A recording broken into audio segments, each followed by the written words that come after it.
What is a country really but a demarcated piece of land on this planet? Everyone has one, unless you're supposed to be a nomadic. In which case, you should get some fun very soon. Because this living is not worth it without one. I mean, in a long run at least. Here is mine. Incidentally, India. Welcome to Essential Guide of Leh Ladakh by me, Harshit.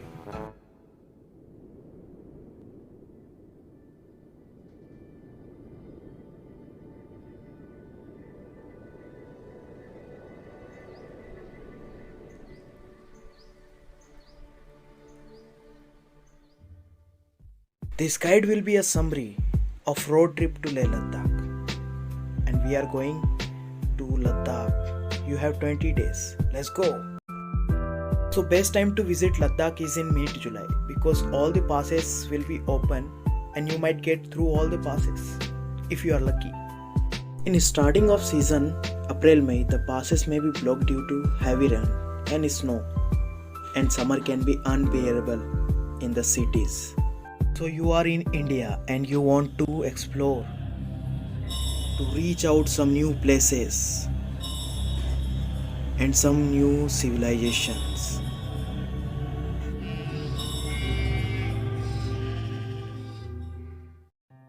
Let's go. So मैं रहता हूँ इंदौर शहर में, जो कि भारत का सबसे साफ और सुथरा शहर माना जाता है, और यह है भी। यह है मध्य प्रदेश में, जिसको भारत का दिल कहा जाता है। तो पहले दिन आप अपना सामान बाइक पे बांधे और निकल जाए दिल्ली के लिए 800 किलोमीटर। दिल्ली तक पहुंचने के लिए दो रास्ते, या तो आप जयपुर वाला रूट लें या तो ग्वालियर वाला। मैंने ग्वालियर वाला लिया था। और या तो फिर आप ले जाना चाहते हैं तो डायरेक्ट ले भी फ्लाइट से जा सकते हैं। मगर अगर ले फ्लाइट से जाएंगे तो ये नज़ारे मिस हो जाएंगे ब्रो। ये हवाएं, सब कुछ मिस हो जाएगा।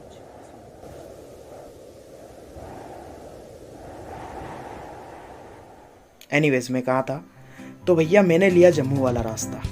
जम्मू वाले रास्ते से मैंने जाना चालू किया, और पहला दिन मैं दिल्ली पहुंचने के पहले ही मेरी हालत ख़राब हो गई। हालत ऐसी ख़राब हो गई थी कि उठा नहीं जा रहा था। तो दो चीज़ें आप साथ में रखें अगर लंबा ट्रैवल कर रहे हैं, एक तो हीटिंग पैड और एक मुंह। सूचना जनहित में जारी। दूसरा 500 किलोमीटर दिल्ली से जम्मू। अगले ही दिन सुबह उठो, बाइक पे सामान बांधो और निकल जाओ जम्मू की ओर। जम्मू 500 किलोमीटर, और रास्ते में आपको बारिश भी मिल सकती है, तो सतर्क रहें। सतर्क इसलिए क्योंकि अपने साथ रखें रेनकोट। दूसरे दिन जम्मू पहुँचे, दोस्त बनाए और दोस्तों के साथ आगे की ओर निकल जाएं। आगे की ओर श्रीनगर। जैसे जैसे आप श्रीनगर की ओर बढ़ते जाएंगे, ये प्लेन लैंड्स माउंटेन्स में कन्वर्ट होते जाएंगे।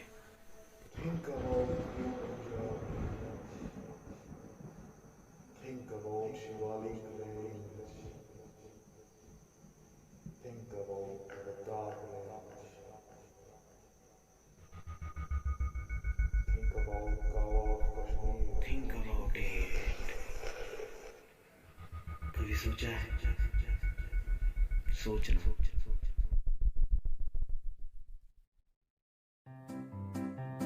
तो मैं कहा था, तो थोड़ी सी दूर चलने के बाद कुछ टनल्स मिलेगी और ये सब कुछ चेंज हो जाएगा। Kashmir, the heaven on earth. यहाँ पर आप शिकारा भी ट्राई कर सकते हैं। काफ़ी खूबसूरत है ये कश्मीर। ये बहती हुई नदियाँ, ये गुनगुनाता हुआ मौसम, फूलों की खुशबू, सब कुछ है यहाँ। यहाँ से जाने का दिल नहीं करता, पर मेरी मंजिल कुछ और है। मुझे जाना कहीं और है। तो चलिए आगे चलते हैं।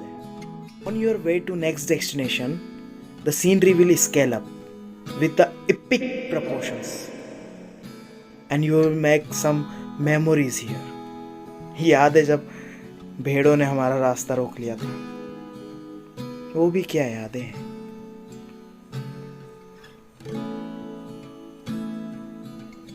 और धीरे धीरे जब आप आगे की ओर बढ़ेंगे और आप गुलमर्ग पहुंच जाएंगे। गुलमर्ग बहुत ही खूबसूरत जगह है। अगर आप एक दिन पहले आके यहाँ पर रुकना चाहते हैं तो रुक सकते हैं। और यहाँ पर आप हॉर्स राइडिंग भी ट्राई कर सकते हैं और आपको करनी चाहिए। बट जैसे जैसे आप आगे बढ़ेंगे वैसे वैसे कठिनाइयाँ बढ़ती जाएगी। And you have to face the mighty Zojila pass.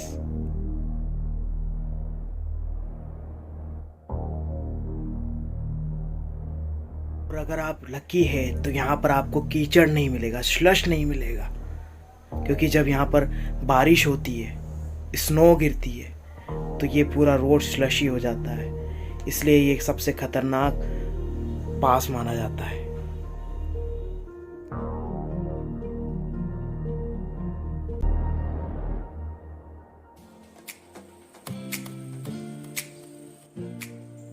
And when you ride so far, then you might be hungry. So, what to do? Stop and have some food, bro.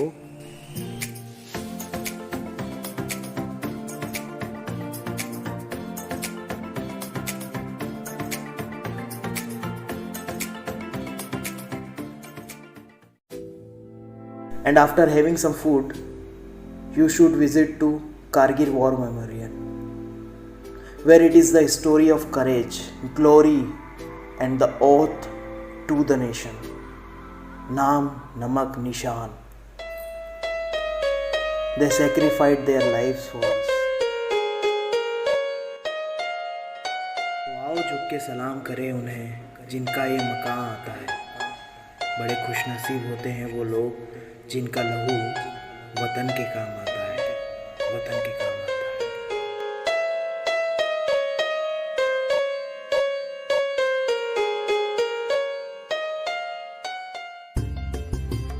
तो यहाँ विजिट करने के बाद आप अपनी जर्नी को आगे के लिए कंटिन्यू करें, अगली डेस्टिनेशन के लिए निकले। अगर आप कारगिल रुकना चाहते हैं तो रुक सकते हैं, काफ़ी खूबसूरत है कारगिल भी। और अगर आप रास्ता भूल जाओ तो किसी अनजाने से पूछो, और ये तो हमारे भाई थे, किसी से पूछो और आगे की ओर निकलो। रास्ते में चलते चलते आपको मोशन सिकनेस भी हो सकती है, जैसे मुझे हुई थी, तो ध्यान रखें। तो अभी हम लोग है कारगिल में, और अभी यहाँ से बचा है 235 किलोमीटर कुछ बचा है, और थोड़ी सी मोशन सिकनेस हो रही है। पहाड़ ऐसे चल रहे हैं पूरे, तो थोड़ा खाने के बाद भी ऐसा होता है, तो थोड़ा सा ब्रेक लिया है यहाँ पर, उसके बाद निकलते हैं आगे की तरफ। मैं अपनी लिमिट्स को पुश कर रहा था, 400 किलोमीटर एक दिन में, वो भी इन पहाड़ों में। It's not easy.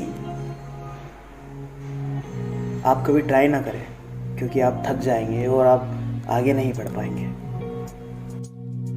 तो ये लद्दाख रेंजेस की शुरुआत है। जब आप थक जाओ तो थोड़ी देर रुको और नज़ारों को फील करो, हवाओं को फील करो।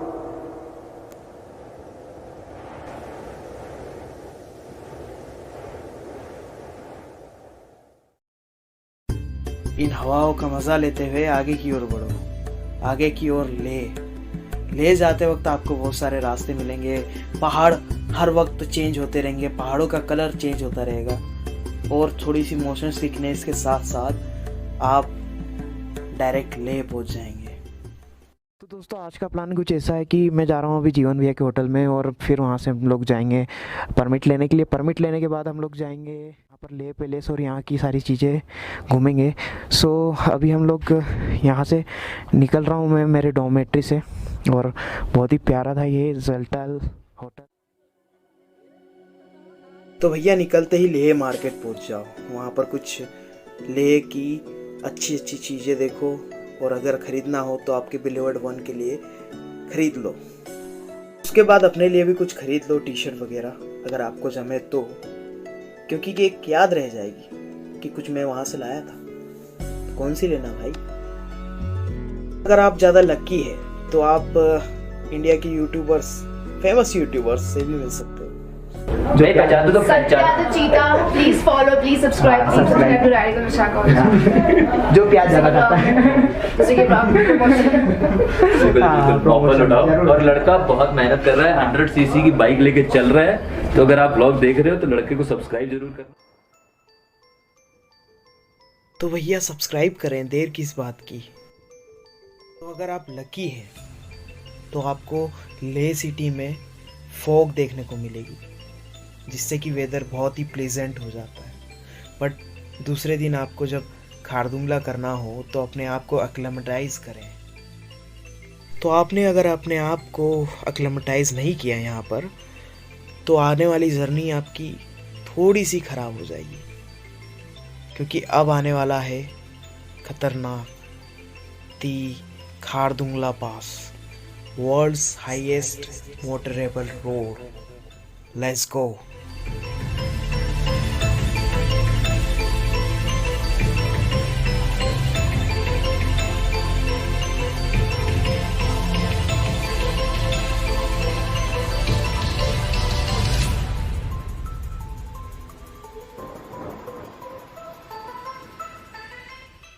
इस पास पे रुकना थोड़ा सा मुश्किल है, क्योंकि यहाँ पर आपकी सांसें फूलेगी। यहाँ पर आपको पहले एक्सरसाइज करनी पड़ेगी। लद्दाख आने के पहले मेंटली और फिज़िकली प्रिपेयर होना पड़ेगा। सो ये इसेंशियल चीज़ें हैं, हमेशा याद रखना।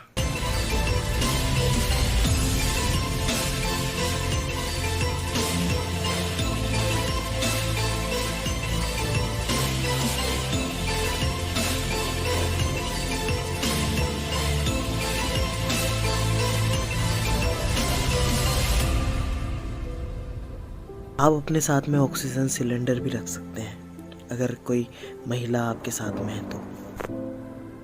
जैसे जैसे आप आगे बढ़ते जाएंगे, आप वो चीज़ें देखेंगे जो आज तक आपने मूवीज़ में देखी है, व्लॉग्स में देखा है। और ये पहाड़ बढ़ते ही जाएंगे।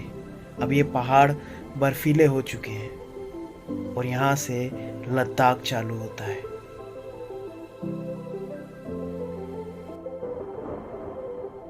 तुक्का तुक्का तुक्का ओके, ये है तुक्का जस्ट हैव अ लुक। और उधर चल रहा है मिक्सिंग। तो भैया जी, जब आप पहुंच जाओ नॉर्थ कुल्लू तो यहाँ की लद्दाखी डिश ट्राई करें, फ्रेंड्स बनाएं और उनके साथ निकल जाएं आगे की ओर नुब्रा वैली।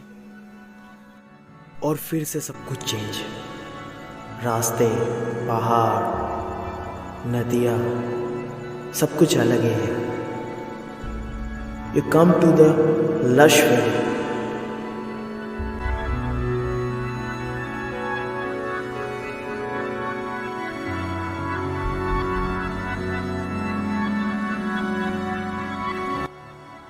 थोड़ी देर रुक के यहाँ के नज़ारों को एंजॉय करो और फिर आगे की ओर निकल जाओ। आप सोच रहे होंगे कि नुब्रा वैली में तो रेगिस्तान है। हाँ, यहाँ पर रेगिस्तान भी है, पर यहाँ पर नुब्रा रिवर भी निकलती है।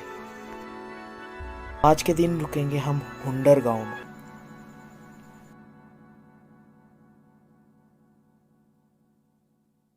अगर आप रात में जल्दी आ जाते हैं तो कैमल राइड भी कर सकते हैं। और यहाँ पर नुब्रा में प्रॉपर डेजर्ट है, वो आपको अभी हम आगे दिखाते हैं। उसके पहले थोड़ा सा नाश्ता किया जाए। अच्छा, कांटेक्ट करना वहीं से।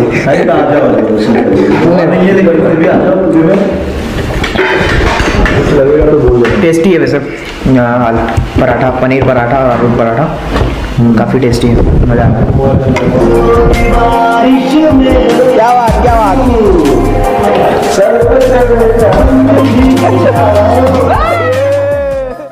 ये सब मस्तियाँ तो होती रहेगी, हम लोग आगे चलते हैं।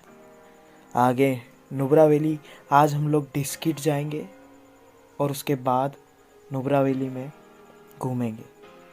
और अगर हुआ तो आगे की डेस्टिनेशन के लिए निकलेंगे। Let's go.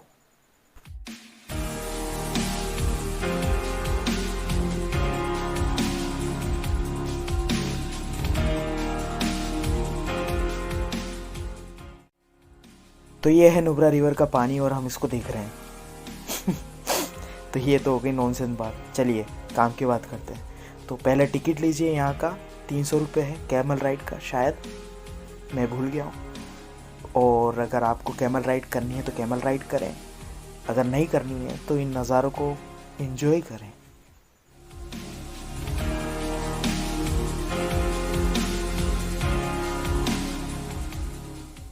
अगर आपके पास समय है तो वहीं पर रुक जाए अगले दिन हुंडर में ही, और अगर नहीं है तो शाम को जल्दी निकलें अगले रास्ते के लिए, पेंगोंग।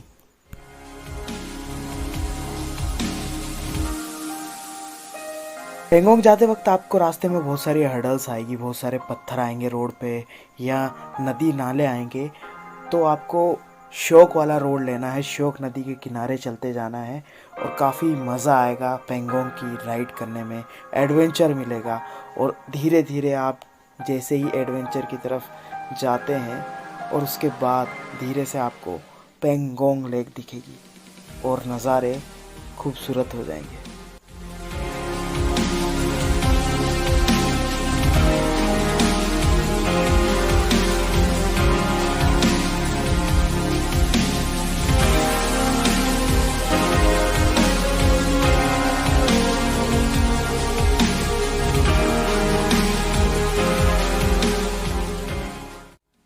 तो अगर आपको शांति वाली जगह पसंद है तो आप स्पेनविक जाइए। पेंगोंग में एक जगह है स्पेनविक, वहाँ जाइए और वहाँ थोड़ी सी शांति है, वहाँ लोग कम हैं। और अगर आपको रुकना है, फोटोग्राफी करना है तो सबसे बेस्ट जगह है, बाकी तो सब बढ़िया है। तो भैया पेंगोंग लेक पे ठंड थोड़ी सी बढ़ जाती है रात में, वहाँ पर आप टेंट भी ले सकते हैं, बट कैंपिंग भी कर सकते हैं, बट आपकी हालत ख़राब हो सकती है। इसलिए मैंने होम स्टे लिया, वहाँ पर लगाई बॉन फायर दोस्तों के साथ और मस्त वाले मज़े लिए। और रात को आप मिल्की वे भी इंजॉय कर सकते हो वहाँ पर पेंगोंग लेक पे। अगला दिन जैसे ही आपकी सुबह नींद खुलेगी, आप अपनी ज़िंदगी का सबसे खूबसूरत सनराइज़ देखेंगे पेंगोंग लेक से, मिस ना करें। तो भैया पेंगोंग लेक पे एक दिन गुजारने के बाद अगले दिन निकलिए आप पांग के लिए या सरचू के लिए, अगर आप पहुंच पाते हैं तो। रास्ते में बहुत सारे पासेस पड़ेंगे, Baralachala pass, Shangla pass. Shangla pass is called world's second highest motorable road pass. साथ ही में आप अपने नज़ारे भी एंजॉय करते जाएं। राइड करते करते आप लोग पहुंच जाएंगे पांग या सरचू रात में, पर रास्ता बहुत ही डेंजरस है, रात में चलाने के लिए मैं रिकमेंड नहीं करूँगा। पांग से दूसरे दिन निकलो सरचू होके मनाली जाने के लिए, और मनाली जाते वक्त आपको हर्डल्स बहुत सारे आएंगे पर सीन्स भी कम नहीं होंगे। साथ ही में मोरे प्लेन्स और सूरज ताल जिंगजिंग बार पड़ेगा। ऐसी जगहों पे ज़रूर रुके, वहाँ पर फ़ोटो खिंचाए और फिर आप फाइनली रोहतांग पास में पहुँच जाएंगे और आपका सर्किट कंप्लीट हो जाएगा। और आपके साथ आप कुछ यादें ले जाएंगे अपने झोले में भर के, और वो ही यादें आपको याद आएगी जब आप घर पे बैठे होंगे, जब आप लॉकडाउन में होंगे। आप सोचेंगे कि काश एक बार और मैं घर से निकल के लद्दाख की सारी चीज़ें देख पाऊँ, वो बर्फीले पहाड़, वो नदियाँ, वो रास्ते, वो नाले, हर चीज़ आपको याद आएगी जैसे मुझे आ रही है। चलता हूँ मैं भी, मिलते हैं किसी नई वीडियो में, किसी नए सफ़रनामे पे। आपका भाई हर्षित, बाय बाय।